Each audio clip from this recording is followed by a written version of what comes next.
옛날 옛적 프랑스의 아름다운 루아르 강이 흐르는 작은 마을 샹보르에 있었다. 샹보르 마을은 울창한 숲과 그림 같은 성으로 유명했다.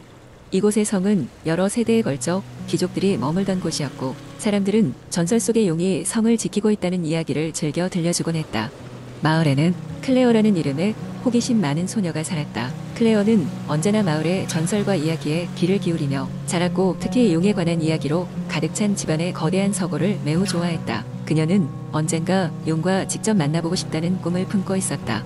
어느 날 클레어는 부모님 몰래 성 근처 숲을 거닐다가 우연히 오래된 지도를 발견했다.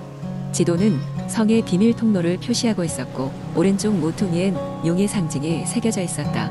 호기심에 불타오른 클레어는 곧바로 지도를 따라 모험을 떠나기로 마음먹었다. 다음 날 그녀는 새벽녘에 성으로 향했다. 지도에 따라 어두운 통로를 따라가던 클레어는 곧 거대한 동굴 입구에 도달했다. 동굴 안으로 들어가자 거대한 빛의 기둥이 서 있었고, 그곳엔 정말로 전설의 용이 잠들어 있었다. 용의 비늘은 빛을 받아 홍조를 띄었고, 클레어는 경외심을 느끼며 조심스럽게 다가갔다. 그 순간 용이 눈을 떴다. 그러나 용은 전설과 달리 평화로운 눈빛을 지니고 있었다. 클레어는 두려움 없이 용에게 다가가 인사를 건넸고, 용은 잠자코 그녀를 바라보았다. 용은 클레어에게 자신이 이 성의 수호자이며 오랫동안 사람들이 자신을 두려워하며 오해했던 이유가 슬펐다고 말했다. 클레어는 용의 이야기에 귀를 기울이며 마을의 사람들에게 진실을 알리기로 결심했다. 용의 허락을 받고 클레어는 마을로 돌아와 자신의 모험담을 이야기했다. 처음엔 사람들은 믿지 않았지만 클레어의 설득과 용에 대한 설명은 점차 사람들의 마음을 움직였다. 마침내 마을 사람들은 용이 성을 지키고 있는 이유가 그들을 해치려는 것이 아니라 보호하려는 것이었음을 깨달았다. 그 후 샹보르 마을은 용과 조화롭게 공존하며 더 큰 번영을 이루게 되었다. 클레어는 자신의 호기심과 용기 덕분에 마을을 더 나은 곳으로 변화시켰다는 자부심을 느꼈다. 그리고 그녀의 이야기는 오랫동안 루아르 강을 따라 이어지며 사람들에게 진정한 우정과 이해의 가치를 일깨워 주었다. 두 번째, 이야기 옛날 옛적 프랑스의 평화로운 마을에 한스라는 어린 소년이 살고 있었습니다. 한스는 호기심이 많고 모험을 사랑하는 소년이었으며 항상 마을 주변을 탐험하고 새로운 것을 찾는 것을 좋아했습니다. 그의 부모님은 한스에게 마을 밖으로 나가지 말라고 당부했지만 한스의 마음속에는 항상 넓은 세상을 향한 열망이 가득 차 있었습니다. 어느 날 한스는 마을 외곽의 숲속에서 떨어진 오래된 지도를 발견하게 되었습니다. 그 지도에는 마법의 계곡으로 가는 길이 표시되어 있었고, 그곳에 숨겨진 보물이 있다는 전설이 적혀 있었습니다. 한스는 이 기회를 그냥 지나칠 수 없었고 결국 모험을 떠나기로 결심했습니다. 그는 다만 부모님께는 모험을 떠나기 위한 준비를 하기 위해 친구의 집에 간다고 거짓말을 한 후 아침 일찍 몰래 집을 나섰습니다. 한스는 숲을 지나 좁은 길을 따라 걷기 시작했습니다. 길을 따라가며 그는 다양한 생물을 만나게 되었고, 그들은 한스에게 길을 안내해주기도 하고 때로는 위험에서 구해주기도 했습니다. 그는 작은 요정들에게서 빛나는 돌을 얻었고, 그 돌은 어두운 길을 밝히는데 큰 도움이 되었습니다. 며칠 동안의 여정 끝에 한스는 마침내 마법의 계곡에 도달했습니다. 계곡 입구에는 거대한 문이 있었고, 그 문은 특별한 주문을 외워야만 열 수 있었습니다. 한스는 요정들이 알려준 주문을 외웠고 거대한 문은 서서히 열렸습니다. 그 문 뒤에는 눈부신 빛과 함께 놀라운 풍경이 펼쳐졌습니다. 계곡 안에는 무수한 보석과 금화, 그리고 신비로운 유물들이 가득했습니다. 한스는 그곳에서 전설 속의 보물을 발견했지만 그는 그것을 혼자서 탐욕스럽게 차지하기보다는 마을 사람들과 나누기로 마음먹었습니다. 그는 보물을 모아 마을로 돌아가기 위한 준비를 마쳤지만 계곡의 수호자였던 늙은 드래곤이 그의 앞을 가로막았습니다. 드래곤은 한스에게 보물을 혼자 차지하려는 것이 아니라 모두와 나누려는 순수한 마음을 견지했기 때문에 그를 시험하겠다고 말했습니다. 드래곤은 한스에게 여러 가지 도덕적인 질문을 하면서 그의 진심을 시험했습니다. 한스는 진심에서 우러나오는 답변으로 모든 질문을 통과했고, 드래곤은 그를 축복하며 보물을 가지고 갈 수 있도록 허락했습니다. 한스는 무사히 마을로 돌아와 이 보물을 마을 사람들과 나누었습니다. 마을은 새롭게 발전할 수 있었고 사람들은 한스를 영웅으로 칭송했습니다. 한스의 부모님도 아들이 자랑스럽게 느껴졌으며 그의 모험에 대한 이해와 지원을 아끼지 않았습니다. 한스의 이야기는 그 후로도 오랫동안 마을 사람들에게 전해졌고 그의 용기와 선의가 마을의 전통으로 자리 잡게 되었습니다. 그리하여 한스는 그의 모험과 함께 프랑스의 이 작은 마을에 영원히 기억되게 되었습니다. 세 번째, 이야기 옛날 옛적 프랑스의 한 작은 마을에 루미에르라는 어린 소년이 살고 있었습니다. 루미에르는 부모님과 함께 포도 농장에서 일하며 평화로운 삶을 살고 있었습니다. 그러나 그의 마음속에는 언제나 세상을 더 많이 보고 싶다는 꿈이 있었습니다. 어느 날 루미에르는 우연히 마을 시장에서 낡은 지도를 발견하게 됩니다.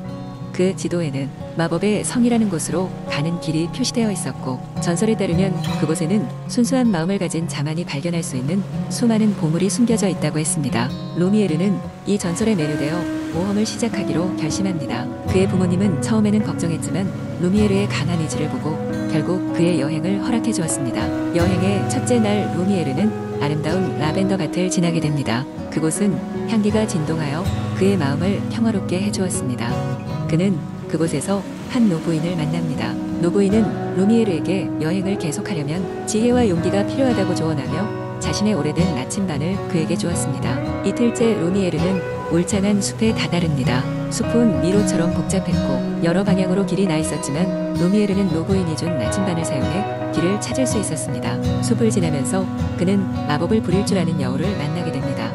여우는 루미에르에게 자신의 털 한 가닥을 주며 필요할 때 사용하라 했습니다. 셋째 날 그는 마침내 험준한 산에 도달합니다. 산을 오르는 일은 매우 힘들었고 루미에르는 몇 번이고 포기할까 생각했지만 그럴 때마다 여우의 털을 떠올렸습니다. 그러자 신기하게도 바람이 멈추고 길이 열려 마침내 산 정상에 오를 수 있었습니다. 마지막으로 루미에르는 마법의 성 앞에 서게 되었습니다. 성은 수수께끼 같은 장치로 문이 잠겨 있었으며 수많은 시험이 그를 기다리고 있었습니다. 그러나 루미에르는 노부인과 여우에게 받은 지혜와 용기로 모든 시험을 통과할 수 있었습니다. 성 안에는 전설대로 다양한 보물이 있었지만 루미에르가 가장 눈길을 끈 것은 다름 아닌 평화와 아름다움이 가득한 정원이었습니다. 그곳을 거닐며 진정한 보물은 세상을 경험하며 얻은 자신감과 지혜임을 깨닫게 되었습니다. 루미에르는 마을로 돌아왔고 그의 이야기와 함께 가져온 것은 곧 마을의 전설로 자리 잡았습니다. 그리고 그는 자신이 배운 경험을 바탕으로 마을 사람들에게 큰 힘이 되어 주었습니다. 그 후로도 루미에르는 여러 번 여행을 떠났고 각 모험 중에 만난 이들에게 선의를 베풀었으며 마을은 더 아름다운 곳이 되었습니다. 네 번째, 이야기 옛날 옛적 프랑스의 작은 마을 가장자리의 루미에르 라블리는 아름다운 정원이 있었다.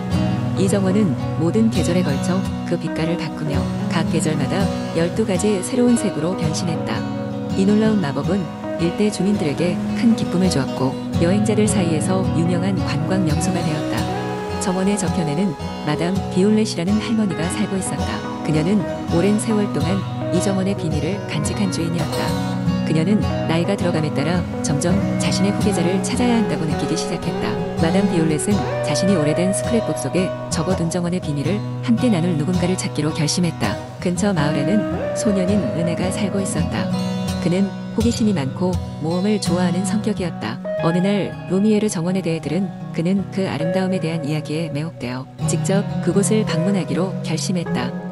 정원의 입구에 도착했을 때 그는 풍성한 꽃과 나무들, 그들의 형언할 수 없는 색채에 압도되었다. 르네는 정원을 돌아다니며 그의 호기심을 채워나갔다.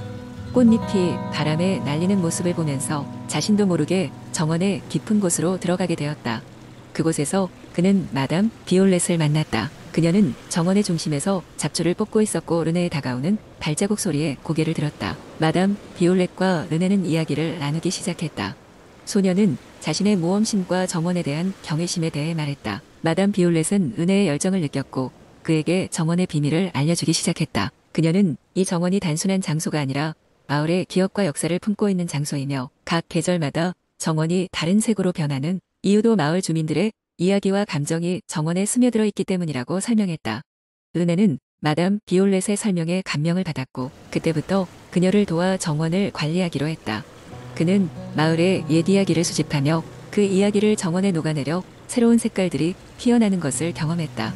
그리고 그는 공책에 그 이야기를 기록하며 마담 비올렛로부터 정원의 마법을 이어받기 위해 메모하기 시작했다. 세월이 흘러 마담 비올렛은 세상을 떠났지만 르네는 정원의 새로운 관리자로 거듭났다.